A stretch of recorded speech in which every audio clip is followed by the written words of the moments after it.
Onze opstelling voor vandaag is chef sport Christophe Liberlo, voetbaljournalist Marnik Geukes, feitjesleverancier Siebe van Heusden en ikzelf, Mathis Dumery. Welkom bij FC Limburg, de podcast.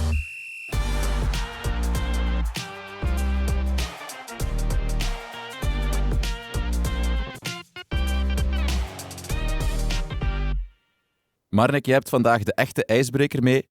Daar wil ik het heel snel over hebben, maar daarvoor moet ik toch nog even zeggen, ik heb ook nog een cadeautje voor jou. Je hebt het misschien net al gehoord. Je kan vanaf vandaag nieuwe jingles aankondigen. Fantastisch.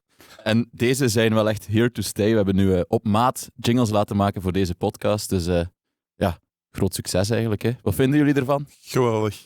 Super.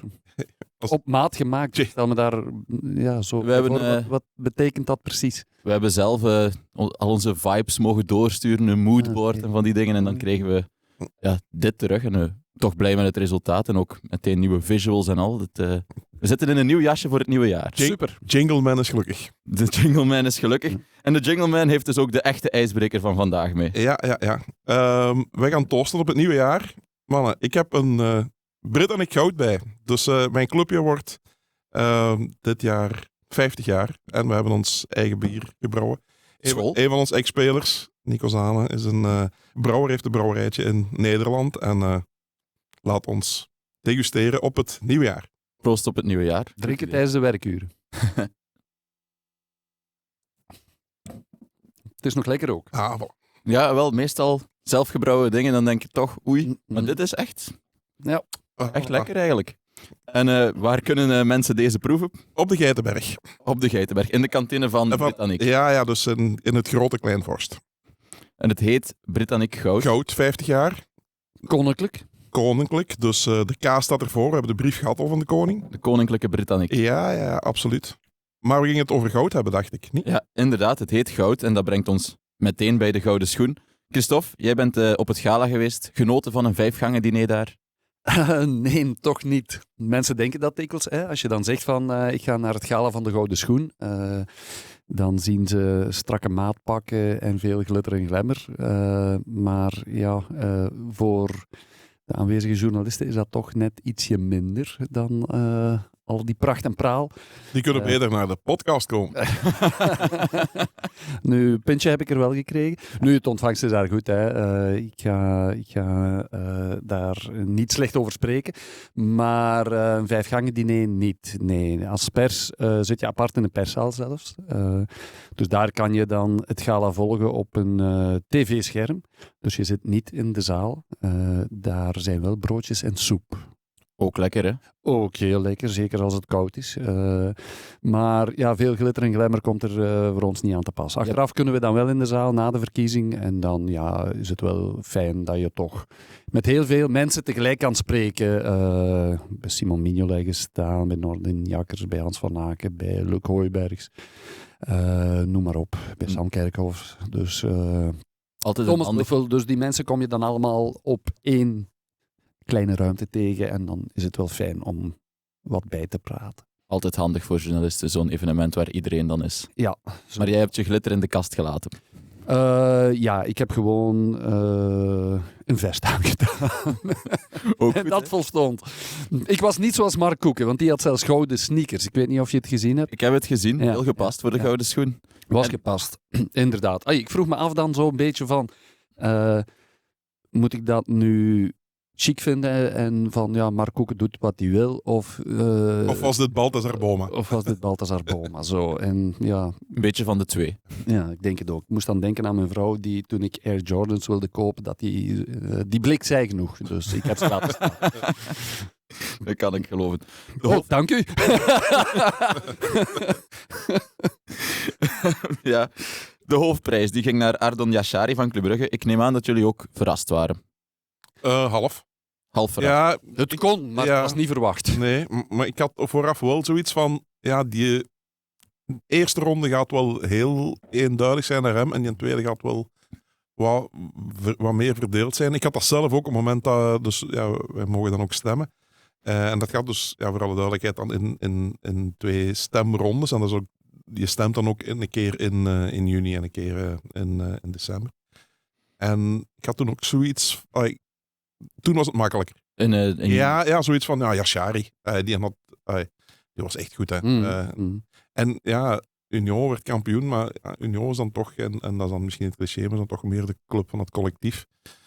Ik had daar dan ook Saidiki, vond ik veruit de betere toen. Ja, die heeft dan de tweede ronde natuurlijk ook weer geen punten, dus...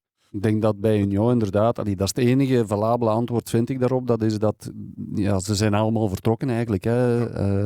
Alleen Promise David niet, die is gebleven, maar de rest die kans maakte echt, die zijn vertrokken. Dat mag ook de enige reden zijn waarom dat ze eigenlijk geen echte kans maakten.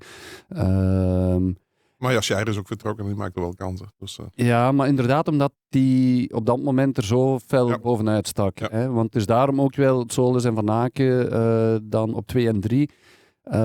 Dat komt dan toch omdat zij ook nog wel in België speelden en dat zij in de tweede ronde stemmen gehaald hebben. Want anders zou het toch wel ergens belachelijk zijn dat zij zo fel in die top 3 staan ten opzichte van Union. Ja. Want bij Union, de eerste van Union in de stand was Zorgan. En die speelde bij Charleroi toen Union kampioenschap werd. Dus ja. Ja, Zorgan zou die in de eerste stemronde punten hebben. Ja, Die heeft er denk ik wel. eentje, Ja? heb ik gezien. Ja? Ik dacht Echt? eentje. Ah. Ja, Want ik dacht eentje. ik dacht wel, ik bedoel, Franstalige journalisten. Ja, ja. Ik vind het ook Ja, een van goede Zorgan, daar wordt al die Ja. jaren over gezegd. Ja, Hè, ja. van, Die haalt dat elk hij jaar zo wel goed wat is, hè. punten. Ja, Ik vind ja. ook een hele goede voetballer, ook voor alle duidelijkheid. Mhm. Over punten gesproken, dat gaat over iets helemaal anders. Maar dat vond ik wel opvallend, viel mijn ogen op in de lijst. Bernd Stork, die had ook een punt als trainer van het jaar. Opvallend, ja. Misschien heeft hij het zichzelf gegeven. Ja, dat zou kunnen, hè. Die mag Trainers en spelers mogen ook stemmen? Of spelers niet. Trainers. enkel trainers? Ja, spelers is bij profvoetballer van het jaar. Trainers en journalisten. Ja, en Ja, en ex- scheidsrechters. ex-winnaars en scheidsrechters. En, Ja, oké. Ja. Hans van Aken was de eerste Limburger, nu de eerste speler van een Limburgse ploeg. Dat was Ryotaro Ito van STVV, de hoogst gerangschiktste met een 9e plek. En hadden jullie hem zo hoog verwacht? Ik wel, en ik heb er ook wel op gestemd. Ik vind echt wel, ik bedoel, als je ziet dat STVV de seizoensrevelatie is, dat zij bovenaan meedraaien, en als je daar dan één speler uitpikt, en dan vooral een thuismatch, hè, en ik vind Ito op het kunstgras is dat meesterlijk. Hè. Echt wel fantastisch. Dus ik had hem wel, en ik had ook wel van collega's gehoord ook wel dat ze hem op hun formuliertje hadden ingevuld. Dus het is niet volledig onverwacht. Ik had misschien Brian Heijnen. Die had ik wel hoger verwacht. Ja. In zijn buurt, zeker in zijn buurt. Caretsas misschien. Maar het verbaast me niet. Ik vind ook wel, hij heeft het verdiend. Met Ito is er dus niet een speler van Genk de hoogst gerangschiktste van de Limburgse ploegen. En dat is eigenlijk een beetje een primeur. Ryotaro Ito is de eerste STVV-speler die hoger eindigt dan de best gerangschikte KRC Genk-speler sinds 1988, het jaar van de fusie.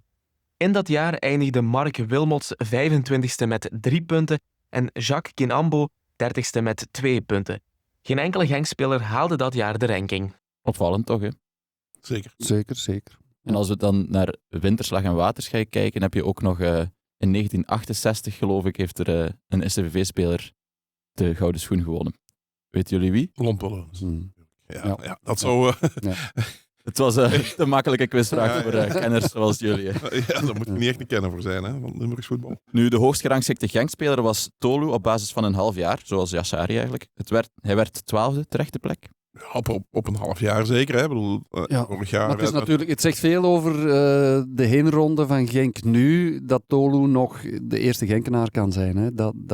Plus de terugronde toen, ja, de play-offs waren ook niet goed. Hè. Dus, Ja. dus je stemt na de play-offs. Mhm. En ja, mocht Genk de lijn hebben doorgetrokken in de play-offs, ja, dan had Tolu misschien Yassari... was de Yassari van vandaag wel Tolu geweest, hè, bij wijze van spreken. Dus ja...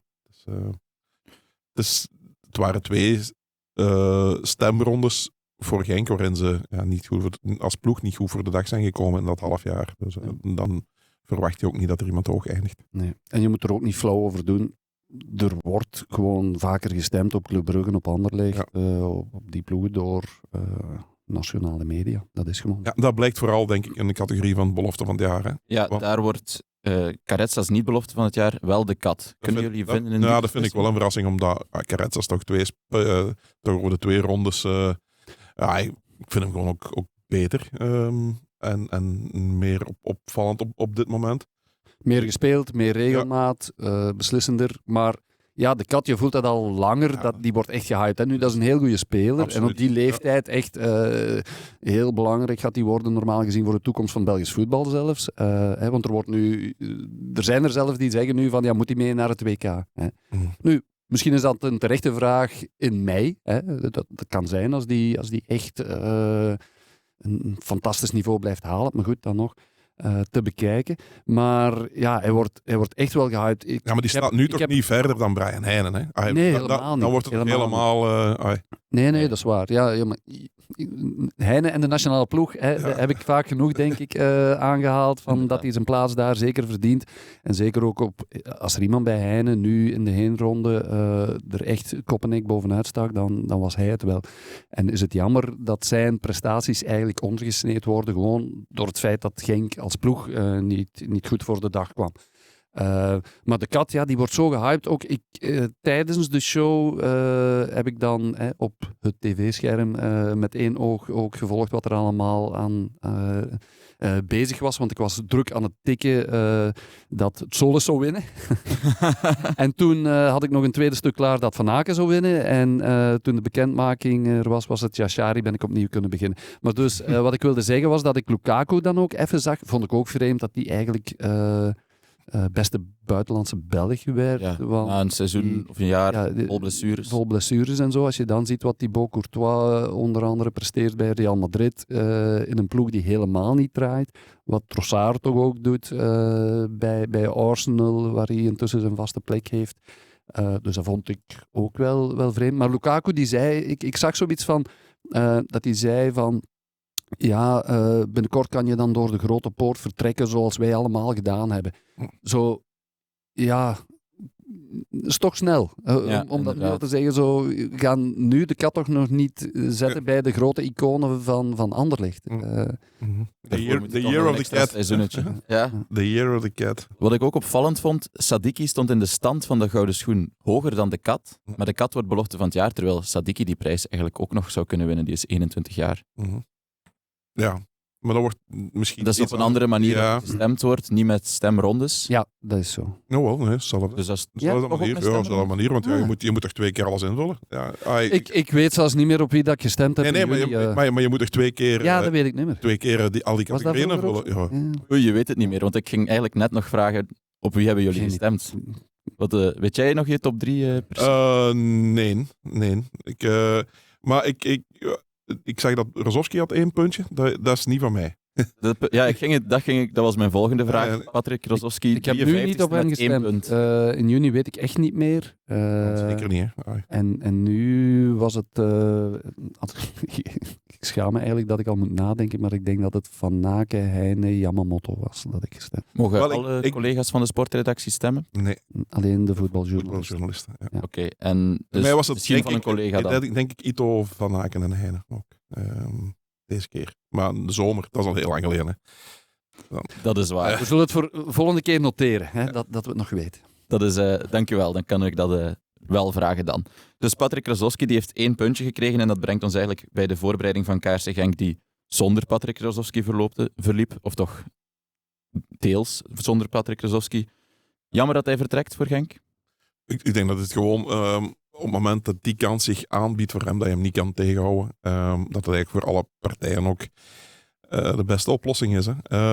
Ten eerste omdat voor hemzelf, dus hij kan terug naar zijn thuisland, naar zijn ex-club. Familie was daar ook wel aan toe, blijkbaar. Ja, als je dan de aanbieding krijgt, ze willen daar ook een beetje...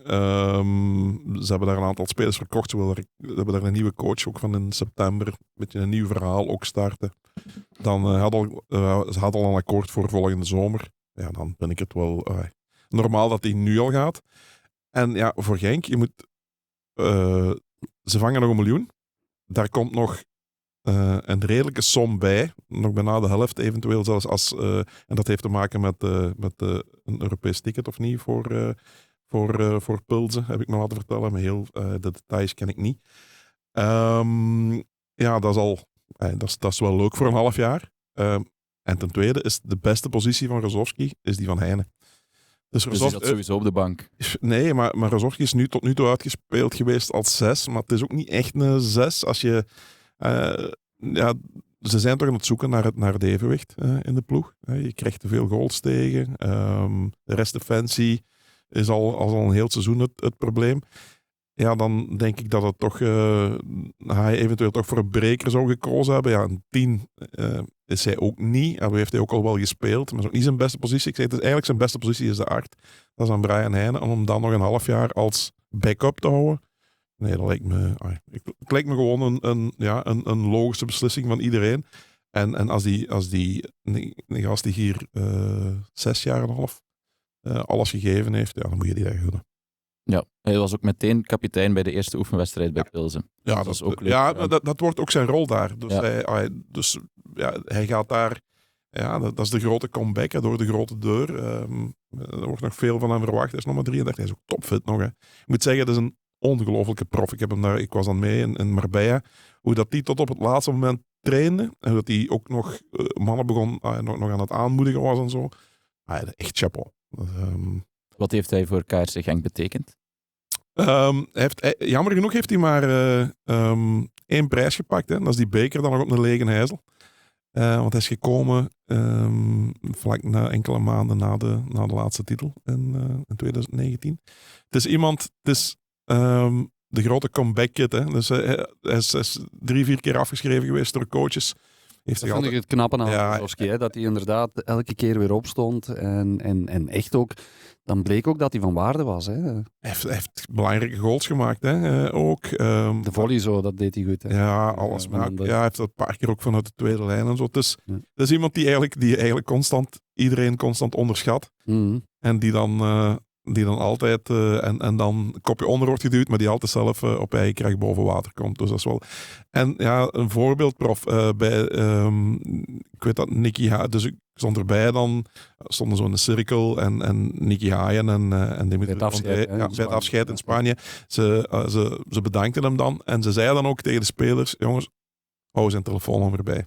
Als je ooit echt moet weten hoe een echte prof, wat een echte prof moet doen in bepaalde situaties. En je zit met vragen. Bel Patrick Rozovski, want dat is de prof nummer 1. En die zal ook antwoorden geven. Ja, maar zo is hij wel. Een fijne man, echt waar. Je hebt het al gezegd, je bent meegegaan met Genk op stage naar Marbella. Hoe was het daar? Beter weer dan hier, heb ik gehoord. Ja, hier was het koud. Ja, het scheelde een graad of 25 of zo. Nee, het was tussen de 15 en 20 graden. Nee. En ze hadden perfecte trainingsvelden. Het enige nadeel was, ze moesten even de bus in altijd en dan even de bergen in. Ik herinner me, vorig jaar niet, maar de jaren daarvoor zaten ze in Benidorm. Daar lag het trainingsveld echt in de tuin. Konden ze met de rollator erin? Ja, nee, maar dat is ideaal voor preactivatie en die dingen. En niet meer materiaal sleuren, maar ook voor spelers. Je kunt nu uw fitnessdingen doen en dan direct naar het veld. Iemand die gekwetst was, direct eraf en zo. Dus en nu moet je in zo'n bus zitten. Dat is niet ideaal. Maar het veld was wel echt geweldig. Complex, alles, temperaturen. En ze hebben wel serieus wat uren geklopt. Met Nicky Haaien. En het grote verschil vond ik tussen Nicky Haaien en Torsten Fink is dat Torsten Fink, dat is de rustige vastheid. Hè. Dus dat is iemand die altijd van hetzelfde uitgaat. Daar zat minder variatie ook in trainingen, terwijl dat Nicky Haaien je ziet bij elke oefening van daar wil hij naartoe. Zit er zelf ook wat korter op. Ja, en dat zijn zo, en hij wil zo wat niet andere accenten leggen want hij gaat niet alles overhoop gooien. Hè. Nee, gaat hij het spelsysteem ze gaan nog altijd... Maar ik vind dat ook niet nodig. Ik heb dat nogal eens gezegd. Hè, dat vind ik dat Nicky Haaien echt juist heel goed doet.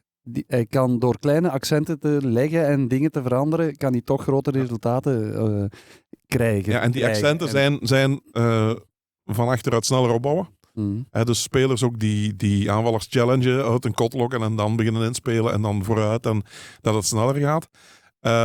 Met wat meer diepgang ook. En dan natuurlijk in balverlies. Ja, dat je ten eerste de pressing van voor die beter moet. Daar hebben we het hier ook al vaak over gehad. En dan ook wat we er net al zeiden, de restdefensie. Ik ben wel benieuwd naar de keuzes nog dat hij gaat maken. Er zijn er toch een 3-tal in doel voor eerst. Ik heb de indruk dat Lawal de voorkeur gaat krijgen. Omdat je aan een nieuw hoofdstuk begint. Hendrik van Krombrugge, zijn einde was niet zo geweldig. Hè? Dus hij is heel sterk begonnen in het begin. Maar dan op het einde, foutje tegen Anderlecht, toch niet helemaal vrij uit in de beker. Zeker een fout tegen Midtjylland. En dan 5 doelpunten tegen Club Brugge. Er is ook, je hebt nu een winterstop gehad. Lawal is ook fit. Dus ik heb ook het gevoel dat het Lawal gaat worden.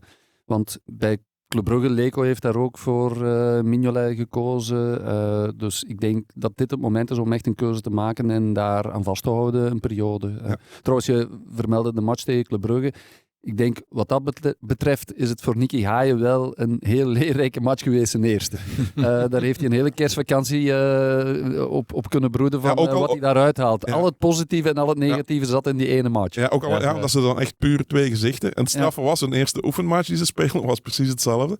Ja. Dus tegen DVTK, was echt, de eerste helft was echt niet goed. En de tweede helft waren ze veel beter.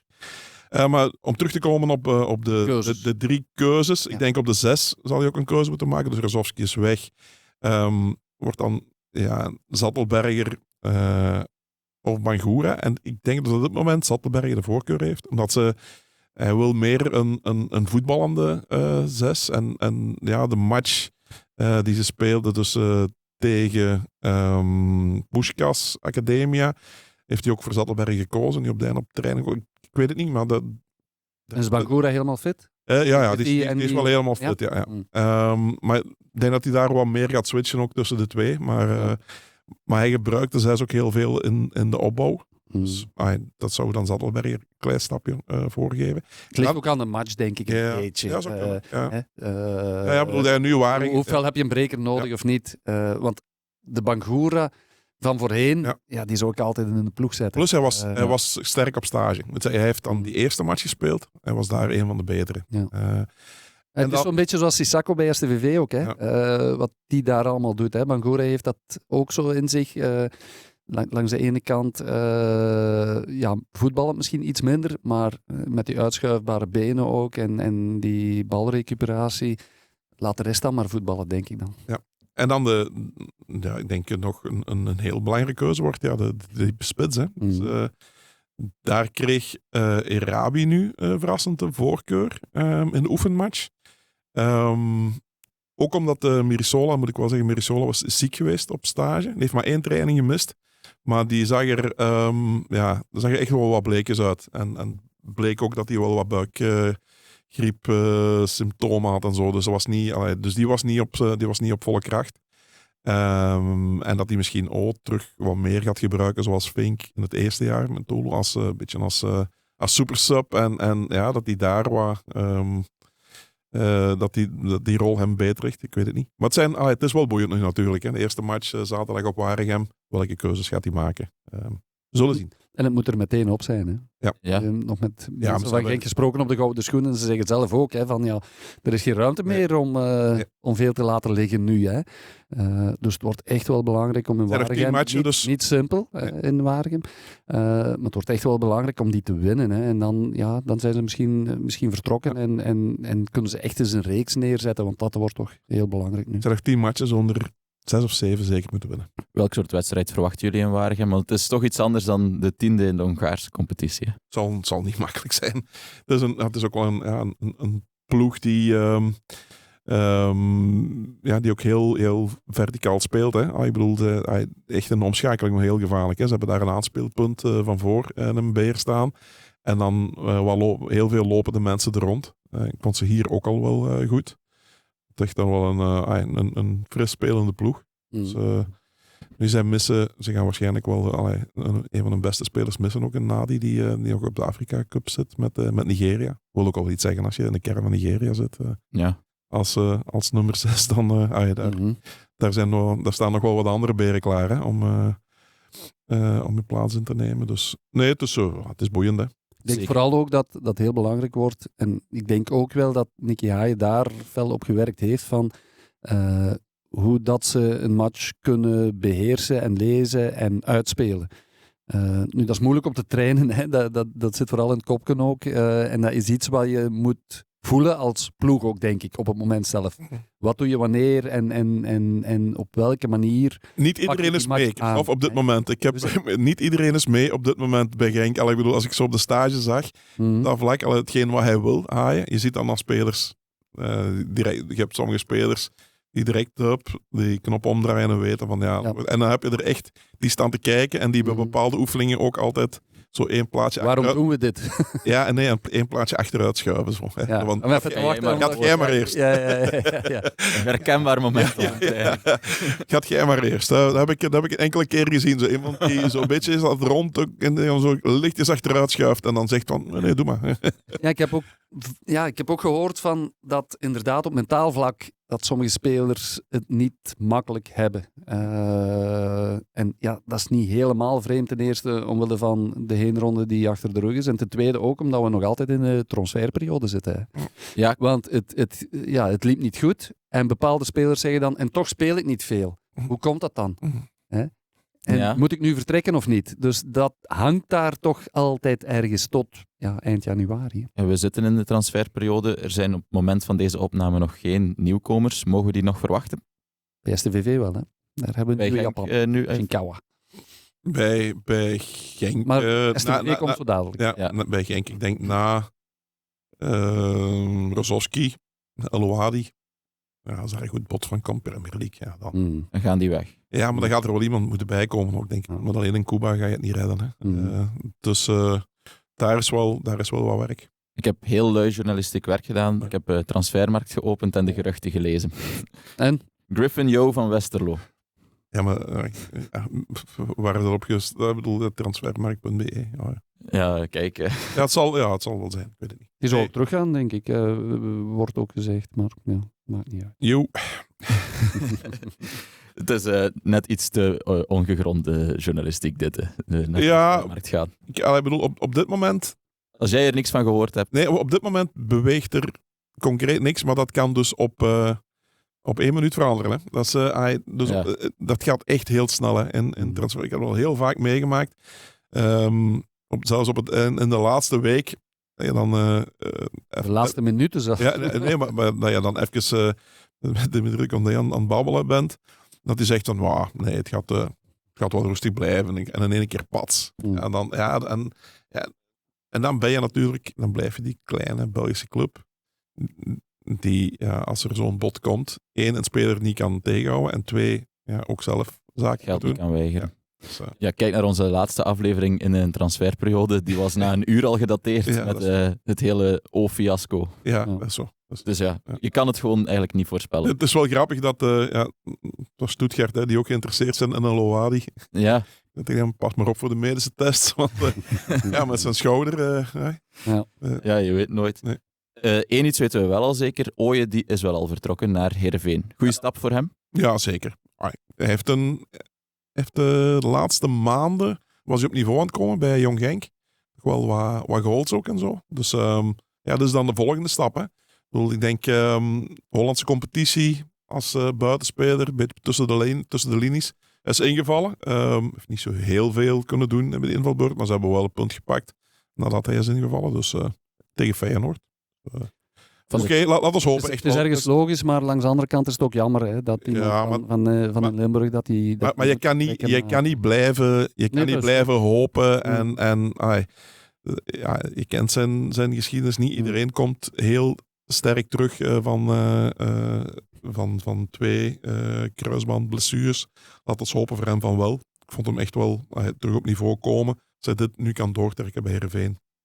Het is zonder transfersom gegaan, maar Genk heeft wel recht op een som op doorverkoop. Dus als hij zich kan herlanceren, dan vaart ook de club daar wel bij. Ik vind dat wel een goede formule. Laat ons hopen dat alle talent dat erin zit, dat het eruit komt. Ja. Ik blijf het jammer vinden dat ik naar de Nederlandse competitie zal moeten kijken om hem te zien. Ja, dat is wel waar. Zo, maar we wensen hem wel alle succes natuurlijk. Alleszins. Dan zullen we eens naar STVV gaan. Die zijn niet op stage geweest, tenzij op teambuilding in de Ardennen. En die hebben hier gewoon in weer en wind doorgetraind. Besparingen of bewuste keuze? Weten jullie dat? Dat zal een combinatie van beide zijn, denk ik. Hè. Het is een stuk. Denk het. Het kost wel wat geld, zo'n stage. Het weer zat wel niet mee. Hè, nee, maar dat is altijd het probleem. Dus je hebt... Normaal gezien hebben we eigenlijk vrij milde winters toch. En dan, dan valt dat wel best mee hier. Nu, spelers gaan wel graag. Hè. Dat heeft Rijman Helde heeft dat ook verteld. nou ja, ik zou eigenlijk toch wel graag geweest zijn. Gewoon, je bent er zo'n week uit. Die zon, echt waar, dat kan ik nu ook zou zeggen. Ja, die vitamine D, ja, dat voel je gewoon. Hè. Je voelt dat. Hè. Dat En gewoon het licht al ja, op zich. ja. Gewoon dat er licht is. Het is precies dat iemand de lichtschakelaar aanzet. Zo. Het blijft er ook langer licht. Hè. Dus nee, het is echt waar. Het is En ook wel dat je, zeker voor Nicky Haaien nu Ja. op die stage, ja, dat je ze constant bij je hebt en dat je constant met iemand kan praten als je dat wil. En je ziet hen ook in een andere omgeving constant. Dus je pikt heel veel op ook van hoe dat de spelers buiten het terrein zijn. Ja. En daarvoor is deze stage. Eigenlijk kon Genk niet anders. Het was sowieso al gepland, denk ik. Hè? Maar nu met Haaien als nieuwe coach, wat hij nu te weten is gekomen in Spanje, daar heeft hij hier in België heeft hij daar 4 weken voor nodig. Ja, maar Wouter Franke heeft dat niet per se meer nodig hè, nu. Hij kent zijn ploeg beter al, hè, inderdaad. En pas op ook, zo, met die sneeuw hier, dat zorgt dan ook weer op een andere manier voor een soort van teambuilding gevoel. Ja. En ik ben er zeker van dat er met sneeuwballen gegooid is en gelachen geweest. Wat dat betreft trouwens, vind ik wel, ik ben hun namen kwijt, maar de vrijwilligers die het terrein hebben sneeuwvrij gemaakt bij STVV, chapeau. Hè. 3 uur 's nachts opgestaan, of begonnen zelfs, om het terrein sneeuwvrij te maken. vrijwilligers? Of ja, van de club. Allee, nee, mensen die dat gedaan hebben. Ja. Om te zorgen dat er toch getraind kon worden. Dat is wel heel straf. Fantastisch. Dat is heel straf. Ja, dat is heel straf.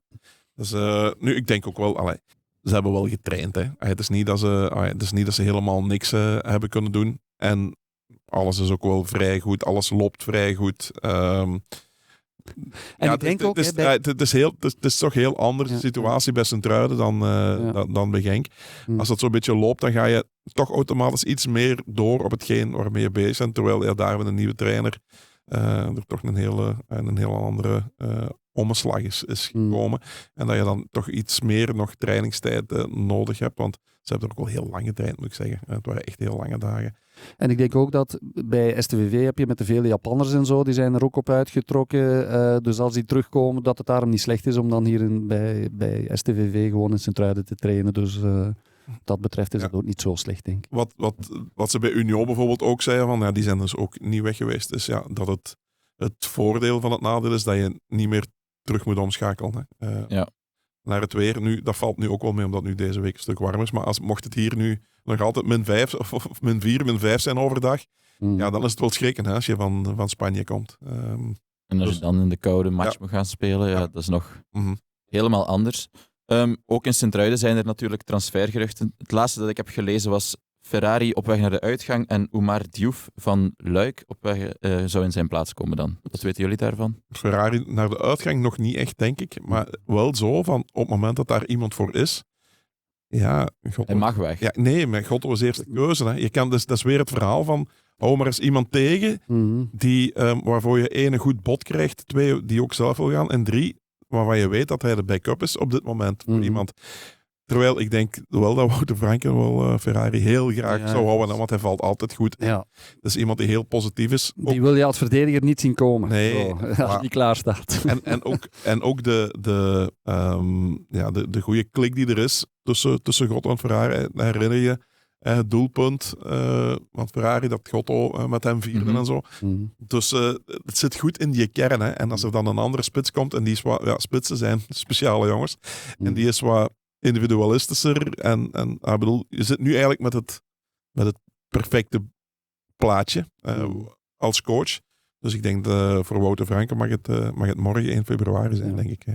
Nu, Gunther Schoofs, onze STVV-watcher, heeft me nog niet gebeld, dus wees gerust, Mathies. Op dit moment is hij niet weg. Oké.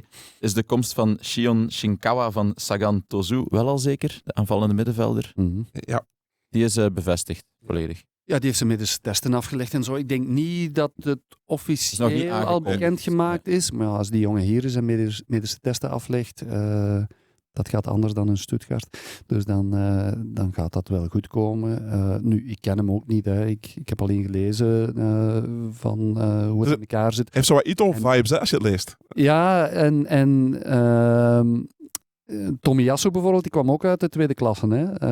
En toen dachten we ook van, oei, iemand uit de tweede klasse, wat gaan ze daar hiermee doen? Ja, iedereen weet dat hij bij Arsenal is beland, nadien ook onder... Ik herinner me de Genkse Ito, die degradeerde in eerste klasse. En die heeft Segrova vervangen destijds.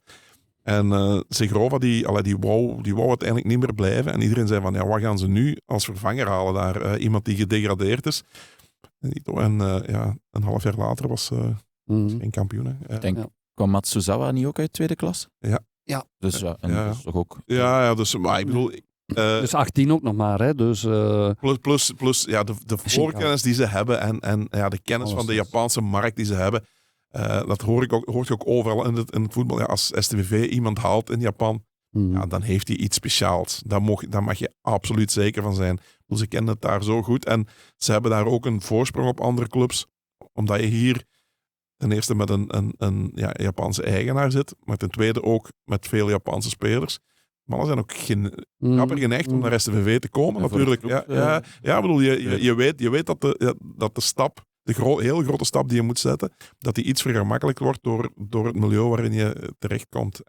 Dus daarom ook dat Gotto bijvoorbeeld voor STVV gekozen heeft, daar ben ik bijna zeker van. En ja, dat is alleen maar een voordeel, hè. Dat zie je nu. Ja, bovendien ook, als we het terug over Shinkawa hebben, het is heel goed geanticipeerd. Wouter Frank heeft het er ook over verteld. Hè?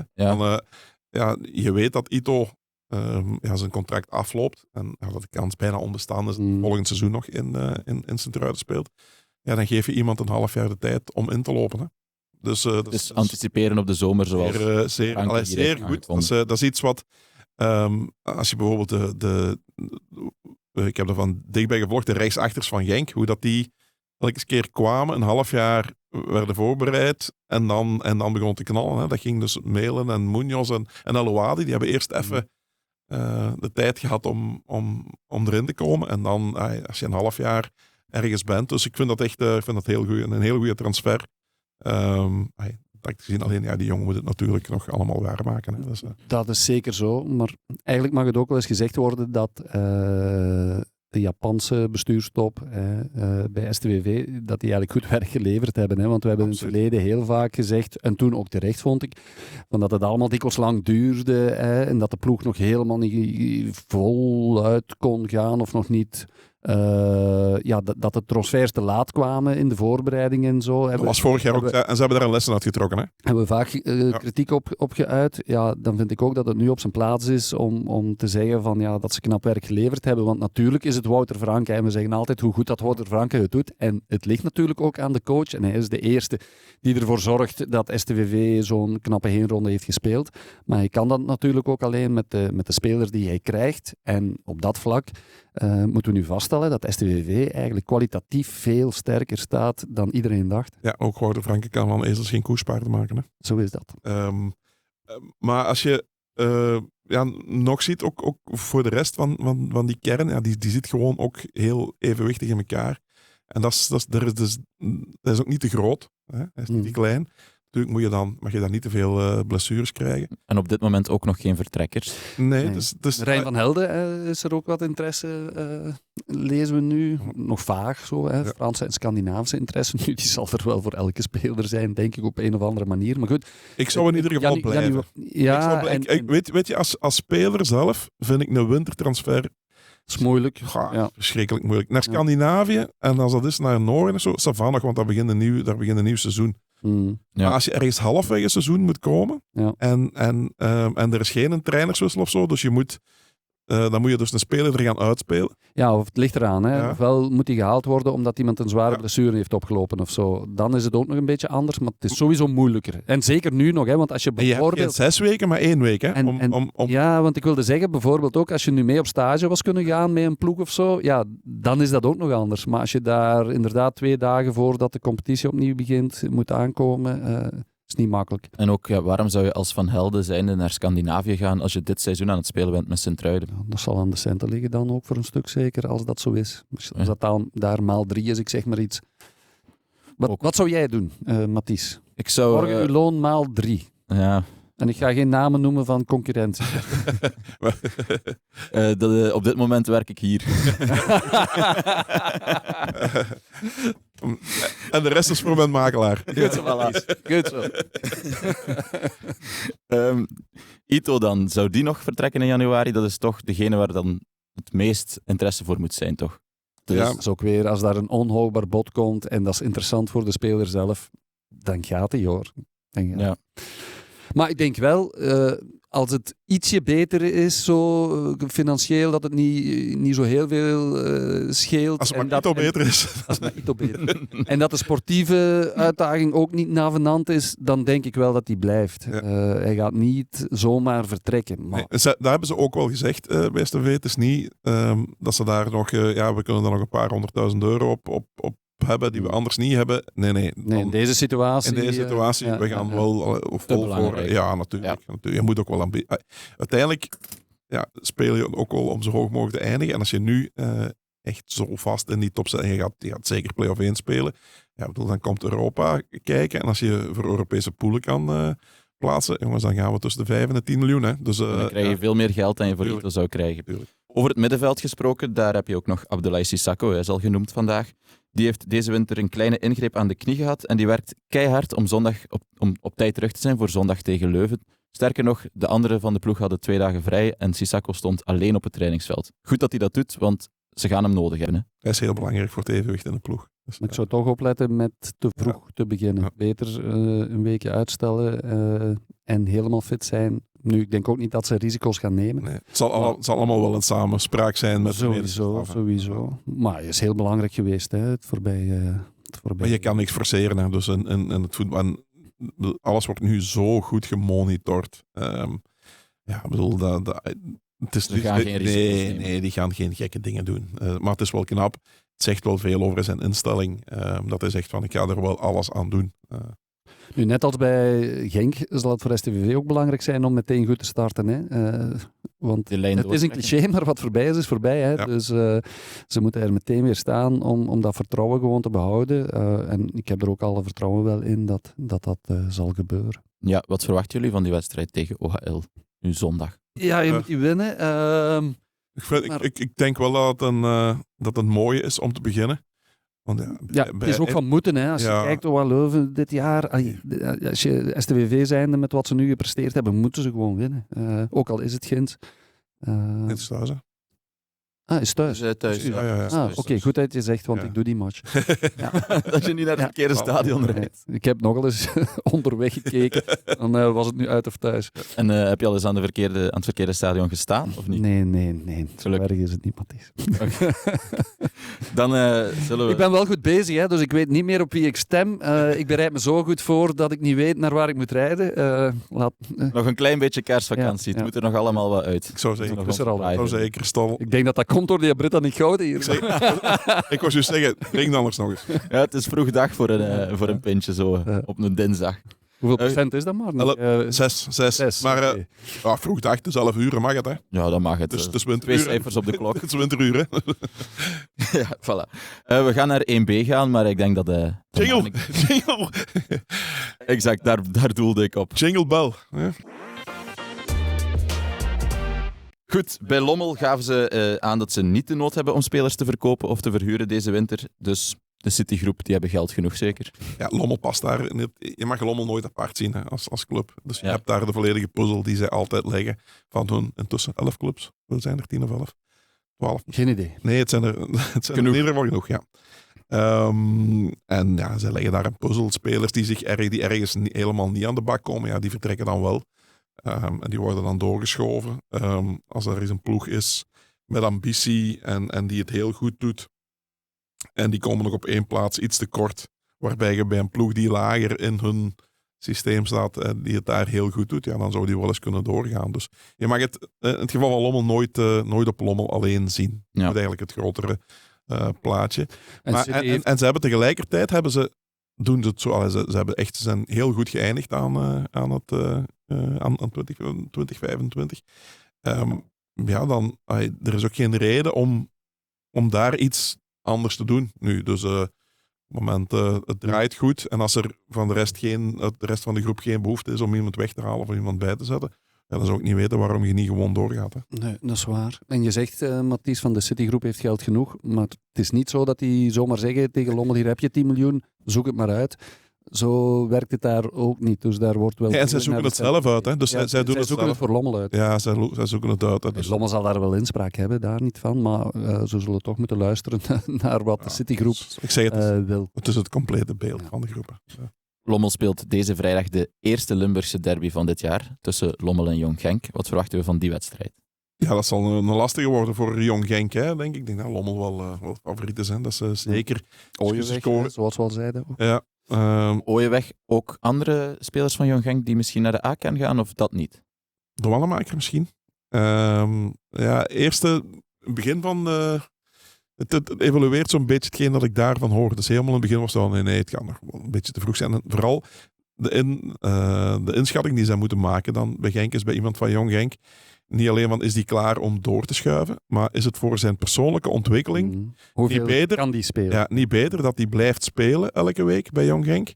Is dat niet beter dan trainen op een hoger niveau bij de A-kern? Die inschatting die is heel moeilijk te maken. Ja. En dat geldt ook, dat is ook een beetje anders voor anderen. Maar ik hoor nu wel van de Wannemaker, die maakt echt wel indruk op stage. Die voetbalt met zoveel gemak.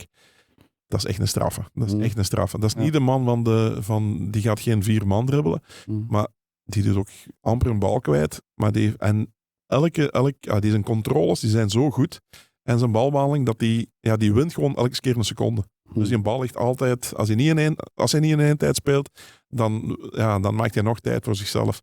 Dus echt, ik vond hem ook in die wedstrijd heel sterk. En als je dat kan, dan speelt leeftijd geen rol. Hè? Nee, voilà. Nee, Leeftijd speelt een rol als je het vooral van je body moet hebben bijvoorbeeld, of als die dan niet goed genoeg ontwikkeld is. Maar bijvoorbeeld ook, ik zeg maar eens, een flankaanvaller van 16. Als die super snel is, dan speelt leeftijd geen rol. Dat is waar. Als je goed genoeg bent, ben je oud genoeg, zeggen ze dan. Hè? Ja. Als je goed genoeg bent, ben je oud genoeg. Ja, Mooi.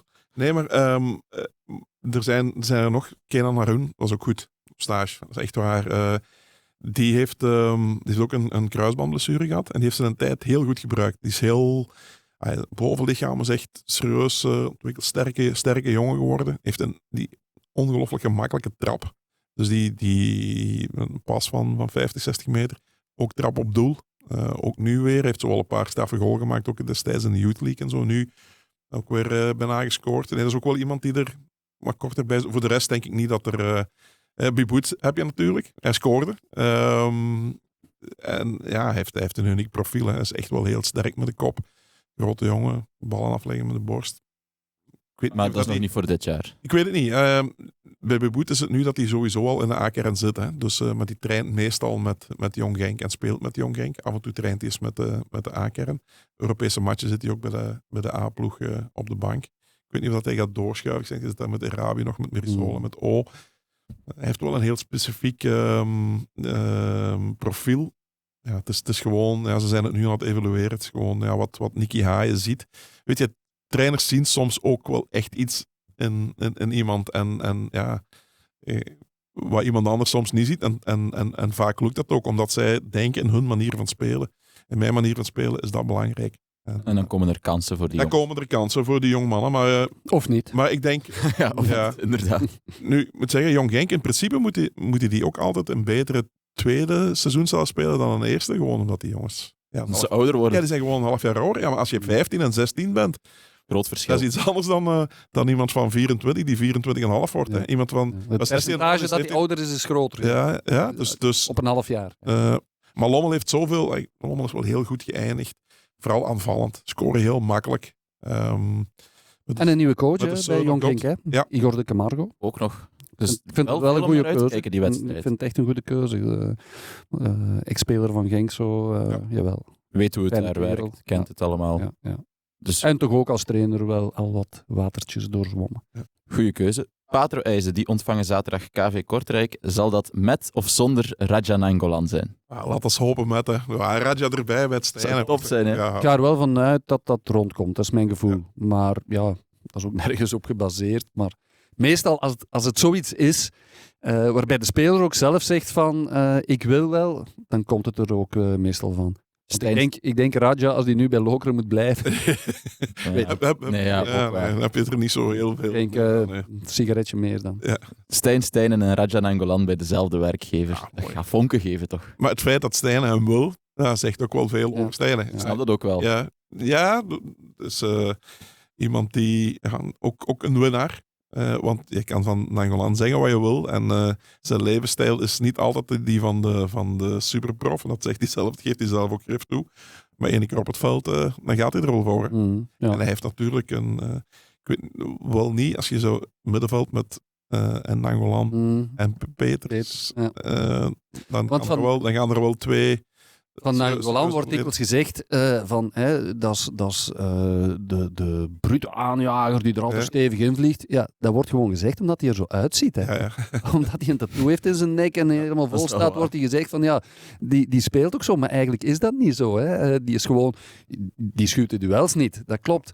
Maar die kan gewoon heel goed voetballen en daar liggen zijn kwaliteiten eerder dan in die brute krachten. En als je dan de rechtervoet hebt van Nainggolan en de linker van Stef Peters, dan... Ja, als je die samen op één lijf zet, of onder één lijf. Ja. Nee, maar als je die als je die in één ploeg van elke stilstaande fase en Dan weet je dat de trainer van de tegenstander elke wedstrijd zegt, laat ze niet trappen. Ja.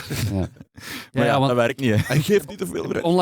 Onlangs nog eens een compilatie gezien van de afstandsschoten van Nainggolan. Dat is toch echt wel indrukwekkend hoor.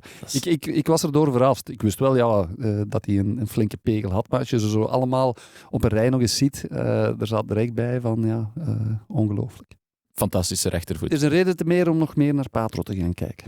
Voilà. Als hij er is, hè, want we doen al dat hij er is. Ja, als hij er is inderdaad. Maar dus ja, redenen genoeg om 1B op de voet te blijven volgen. En dan thuis dan Kortrijk ook nog eens. Ja, ik bedoel, dat zou toch fantastisch zijn. Nainggolan debuteren en dan stunten. Dan is alles weer. Dan weten we maandag weer wat vertellen. Dan weten we maandag inderdaad weer wat vertellen. En dan zijn we ook rond voor deze week. Dank u wel, Marnik en Christophe, voor jullie deskundige analyses opnieuw. En dank u wel ook voor het lekkere biertje voor tijdens het analyseren. Graag gedaan. School. Sibo ook dank u wel voor de feitjes en de technische ondersteuning. Goeie, van Siebe is al uitzien. Sibo heeft hem wel op. Wij nog... Siebe is in slaap gevallen. Niemand ziet dat, maar... Niemand ziet dat en wij kunnen dat gewoon zeggen. Nee, volgende week zit Sibo op mijn plek. Dus tot dan.